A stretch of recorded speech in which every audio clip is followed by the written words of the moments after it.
I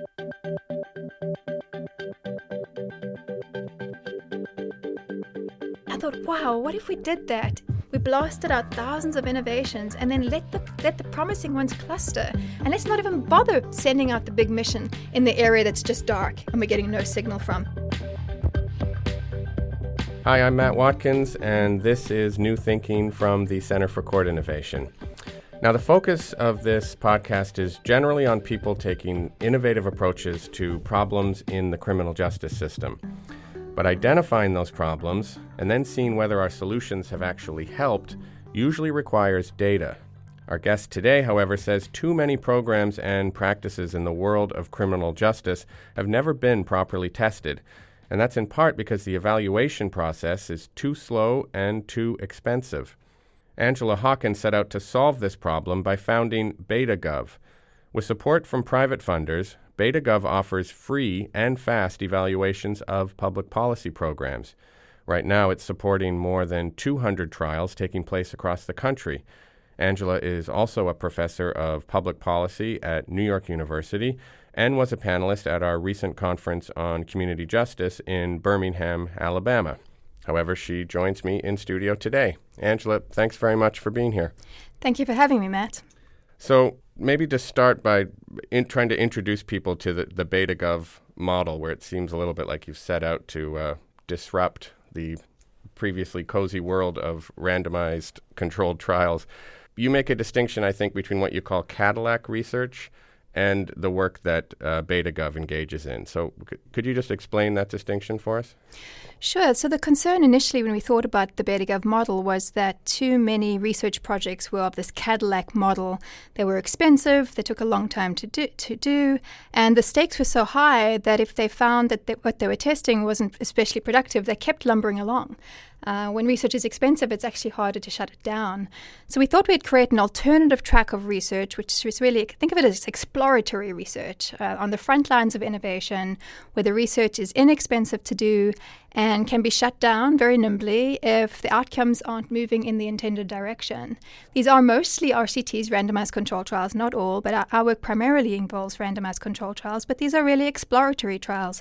Our collaborators are practitioners in the public sector who have looked around their offices and their buildings and the clients that they're serving and asked themselves the what-if question. What if we did it differently? And we just give them a vehicle to put a decent quality test around that question. And if it shows promising outcomes, we quickly replicate it somewhere else to see if the finding holds. And do you want to just explain for folks briefly what an RCT, which is, I guess, the acronym we're going to be using, or a randomized controlled trial, is and why it's so important, particularly in this world of criminal justice evaluation?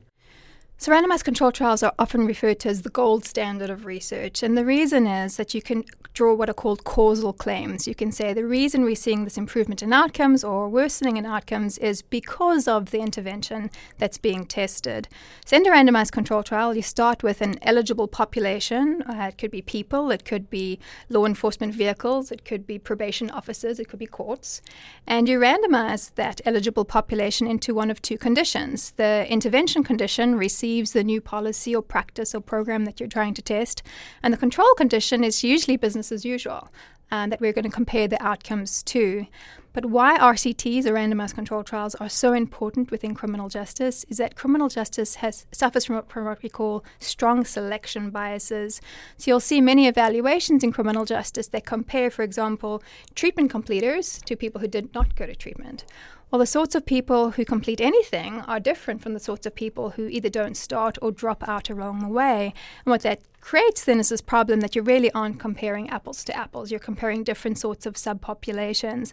The nice thing about a randomized control trial is it levels the playing field so that you really have an apples to apples comparison and can really compare the outcomes that you find. But it's my understanding that RCTs are sort of the gold standard in a sense precisely because they are really expensive and they can be cumbersome. So I understand that you do see a role for what you're calling Cadillac research, but could we just get a little bit more into what you've done at BetaGov to make this model more nimble as you see it? Sure. Well, we really looked to the private sector initially. If you look at well-performing companies like Amazon or Netflix or Google, they perform tens of thousands of experiments a year. And Jeff Bezos, the CEO of Amazon, said that he attributes the success of Amazon to the ability to do lots of tests. And he said the way they do that is by reducing the cost of tests so that you can do tens of thousands of them rather than dozens of them. And we really thought, well, let's learn from that model. What makes a randomized controlled trial so strong is the ability to make that apples-to-apples comparison, not necessarily the cost involved. But what we do is we take a population, we have a BetaGov randomizer, so we oversee the randomizing process for our pracademics who are central to the low cost of our approach. What a pracademic is, it's somebody working in a government organization who has a full-time job, usually within that government organization, who's raised their hand and said, hey, I want to test this idea with you. We very quickly put them through a webinar training event, explain to them what they can expect of us, so the resources we'll provide them, and then what our expectations are of them. But the result is, instead of me having a research team of 15 people, I now have this network of practitioners across the country who are part of the research team. And that no-cost labor, very in tune, very, very in touch, able to access the data. This is their trial in the end, not ours, is how you can have a model that can go to scale, producing relatively low-cost exploratory research, so that the stakes are so low for the agencies to allow the research. And that's what we wanted to do. We wanted to shatter the monopoly over who gets to decide what is being tested. We really saw that monopoly as counterproductive. Very few people typically get to weigh in on what will become an evidence-based program or practice, and it's the people who control the research resources. And our fundamental mission at BetaGov is to create government organizations that become learning organizations, where staff are empowered to think about what they're doing, think about processes, and have a mechanism for having those processes tested. I mean, as opposed to this credentialed Cadillac world, you've even opened up RCTs not just to practitioners, but in some cases even prisoners. Oh, those are our favorite sorts of projects. We call those collaborative design. And it starts with the first work I was doing on that was in Washington State when I was in custody in a segregation unit, so in solitary confinement. And the gentleman I was meeting with, they had so many ideas about how to improve the system, and they were all seemingly such worthy ideas. Initially, when I said I was going into solitary to solicit ideas from people incarcerated there, people thought that I'd be getting kind of trivial things, and that everybody was going to complain about the food. And yes, they certainly were, and I don't blame them. But they really also were very thoughtful and submitted some what became outstanding ideas. In fact, that then replicated from state to state, and that initial group meeting has turned into, I think, policy reform in several states. People closest to the problems are also closest to the solutions, which means whether it's a frontline person in a government agency, a police officer, a corrections officer, or someone being served by the system, an arrestee or someone who's behind bars, they're closest to the problems and therefore closest to the good ideas. If we aren't listening to them, we're never going to make the sorts of progress that we should be making. Are there a couple of examples of this sort of rapid cycle change that you'd like to highlight? Sure. One that I think is a fun example of collaborative design, and when I mention collaborative design, there I'm talking about the relevant stakeholders coming together to think strategically about a new initiative to test. There was a nice example of that in Pennsylvania, and this is in custody, where the mental health staff, counselors, corrections officers, and this is a women's facility, got together. Women planned a strategy for helping women deal with escalating anxiety in a correction setting, and it's called the Chill Plan, and you can see it on our website. And this collaborative strategy yielded a program that cost them no money to come up with, and it's reduced negative outcomes quite substantially, and it's replicated well. We've since tried it in another facility. But what was really nice about it is the people who had most at stake here, the corrections officers in that facility, the counselors, as well as the women living there, together worked on a plan to meet their needs. So much of what we do in the criminal justice system is arbitrary. If we could just stop for a second and be more purposeful, for example, drug testing. What is the optimal number of drug tests? We drug test people a lot. We don't know anything about what is the optimal number of drug tests to do, if we should be doing them at all. We don't know. Is 0 the magic number? All of these things should be purposeful. Custody stays, when we put people behind bars, whether it's with 3 days or 30 days or 60 days or 90 days, those aren't research-driven numbers. This is all just some determination that's relatively arbitrary. So we have it right now in Wisconsin. a pilot looking at dose effect of probation. How long should probation be? Is 6 months better than a year? People are often tripped up just because of a probationary experience. We should be more mindful about these numbers. These numbers affect resource allocation, and it affects the people within the system. And we have to know how best to serve them. So all of these things can be subjected to randomized control trials. Yeah, I mean, numbers are very powerful, obviously, and I think can be scary for some people, occupying positions in the system. Data can be used to force change. It can be used to shame organizations sometimes. So I'm wondering the model that you guys use at BetaGov in terms of dealing with the fact that you will have people who are going to be scared of having their data known. I have to say we've been very lucky in that our academics work with us, right? So we're within their organizations, and our goal is always to help them improve their practices and their procedures. We do not engage in gotcha research. That's so if you're at the end of a pilot and for some reason you feel that you want to anonymize the jurisdiction, they have the opportunity to do that. They never do.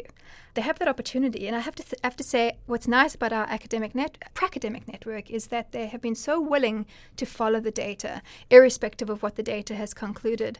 And something that's been really central to our work from the beginning is this idea of, which is so unheard of in the public sector, is the idea that nothing good can happen without the ability to fail joyfully. And being willing to understand that the process is what matters. The learning process is what's going to improve outcomes rather than the result of any particular pilot. If you can get folks on board in the learning process, they're more willing to engage with their data, whether it's a positive outcome or a negative outcome.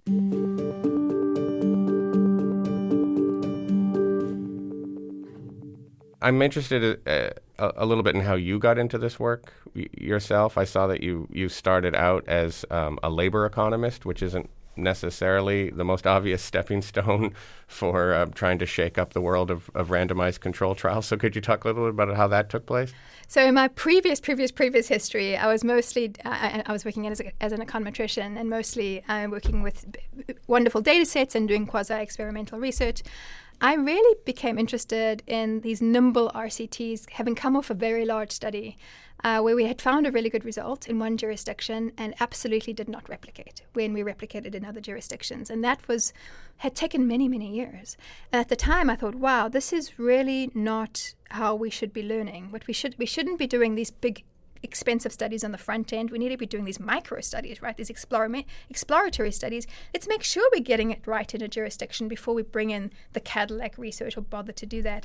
There was a paper, and this is going to sound very dreary, but there was a paper written by roboticists from MIT in the 1980s, and they talked about space exploration and the problem with space exploration. And that paper was really informative to the thinking behind BetaGov. And what they said is we have these missions going off into space, and then the mission fails miserably. And then everyone's mad at this exploration endeavor.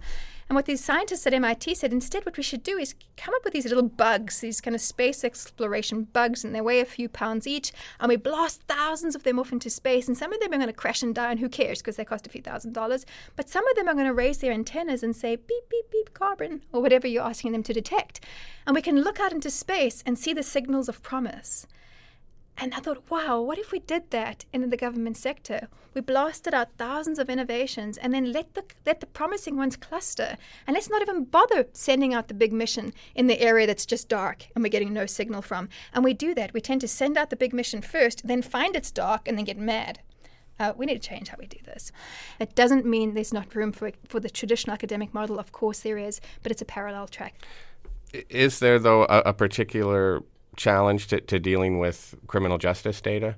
I mean, I've heard a lot of complaints by people who work in this field about the quality of the data, the organization of the data. And, as we know, there is no unitary criminal justice system per se. It's literally thousands of often overlapping agencies. That must be something of a challenge for what you're trying to do in terms of making things more nimble. It is, for us especially, because we do low-cost research, so we really do rely primarily on administrative data. But it's an issue. We have a project right now where we're putting together with prosecutors, and it is shocking just how most even large criminal justice agencies have no idea who's in their system, how long they've been there, what they're there for, and can't even start to produce the most basic descriptive statistics on their caseloads. I do think I'm feeling quite optimistic in this regard. I used to just be mad at it and shake my fist at the sky. Data's so bad, data's so bad. We really are getting to a point now where, with sophisticated new thinking, sophisticated new allies within the criminal justice system research world, and I'm thinking in our team now, we've grabbed astrophysicists and computer scientists and unusual suspects coming together to think through, we have this messy data to begin with. What can we learn from it responsibly? And then what does good data management and record keeping look like moving into the future? And I think as some large philanthropists become interested in this issue, I'm really hoping that they'll start to orient their attention to this issue of data. If we had well-behaved data management, what we'd be able to do would be so much more productive than always having to grapple with the data issues. At the same time, just to look at the other side of the coin, I guess, is there a danger almost of overselling the promise of data? I mean, a kind of almost, positivistic idea that if we just get all the right numbers, everything we'll make it all equal, everything will be completely transparent, because not everything can be expressed in numbers. Numbers can only tell us so much, can only see so much, for example. Oh, absolutely. I think you always have to be mindful of, and especially when we think of unintended consequences, right? We might see an outcome we might be moving the dial on one measure that looks really promising, but some equally important social factor that isn't in that data set might be moving in the opposite direction. We always want to be mindful of that. And I think that's the importance of people, right? Even if we think about our work, I mean, we primarily do RCTs, not exclusively. Well, not everything can be solved by bringing an RCT to bear on the issue. We talk about our work in a few ways, and that is we do the data-driven work where we let the data speak for itself, and then a lot of the work is person-driven, that you really still have to be in the field, on the front lines, experiencing these programs and practices firsthand to get a better sense of what the potential spillover implications could be too. My sense I have of you is that you're an impatient person in the best sense of the word, in the sense of being impatient to make change and make a difference. So do you have a vision of where you would like BetaGov to be in 5 years from now or 10 years from now?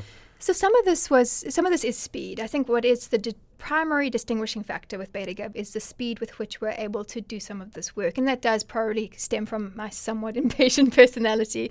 But it's also because of the reality in the field.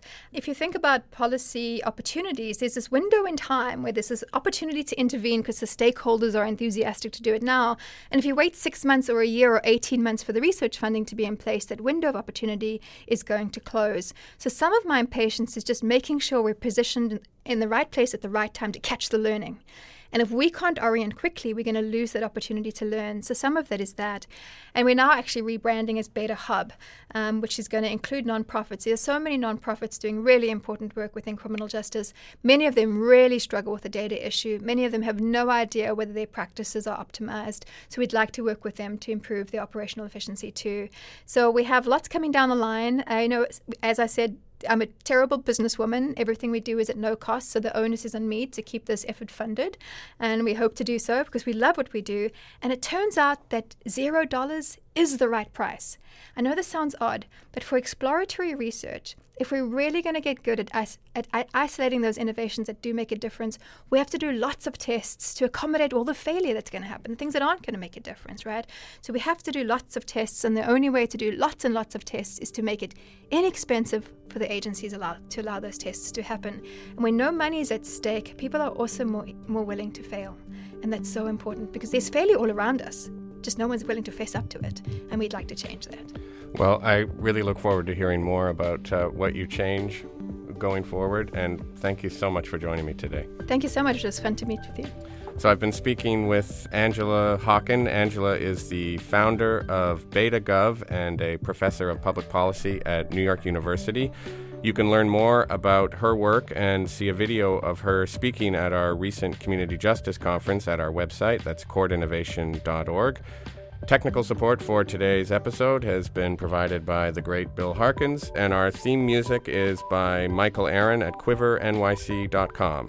This has been New Thinking from the Center for Court Innovation. I'm Matt Watkins. Thanks for listening.